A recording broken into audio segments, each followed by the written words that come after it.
Assalamualaikum warahmatullahi wabarakatuh. Perkenalkan, nama saya Nursia dari Prodi Perbankan Syariah, NIM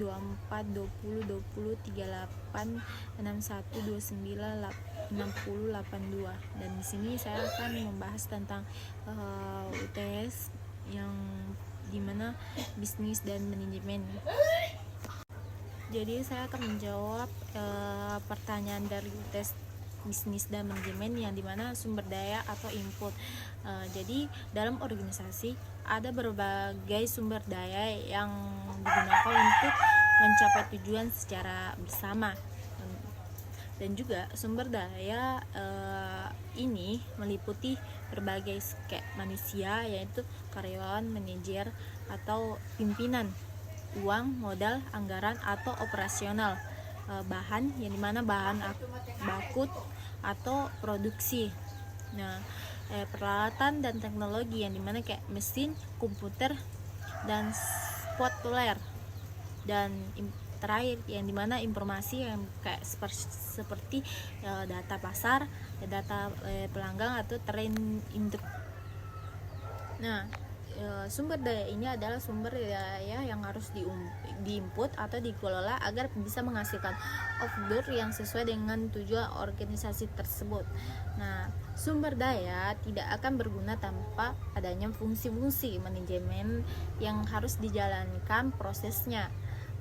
Adapun juga seperti tabel yang di atas, saya akan menjelaskan beberapa fungsi manajemen yang itu planning atau perencanaan, ya, dimana merencanakan apa yang akan dilakukan, bagaimana caranya,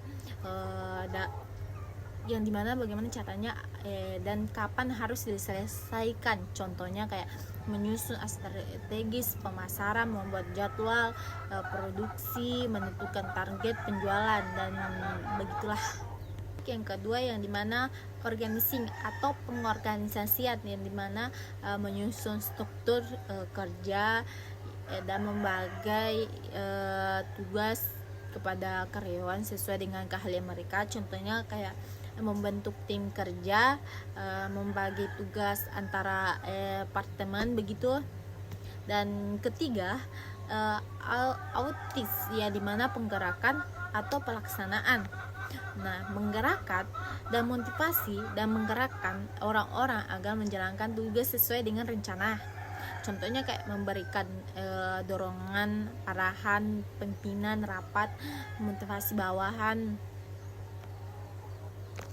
Baik, yang keempat yaitu contoh counterring, yang dimana pengawasan, ya, dimana mengawasi proses kerja dan membandingkan hasil dengan rencana, lalu melakukan perbaikan jika itu diperlukan. Dan contohnya kayak mengecek hasil kerja, melakukan evaluasi dan memberikan umpan balik. Dan tujuan organisasi atau output yang dimana jika proses manajemen dijalankan dengan baik, maka akan tercapai dengan tujuannya, yaitu efektif, yang dimana tujuan tercapai dengan tepat, apa yang direncanakan benar-benar terjadi. Kedua, efisien, yang dimana tujuan tercapai dengan menggunakan sumber daya yang hemat dan optimal.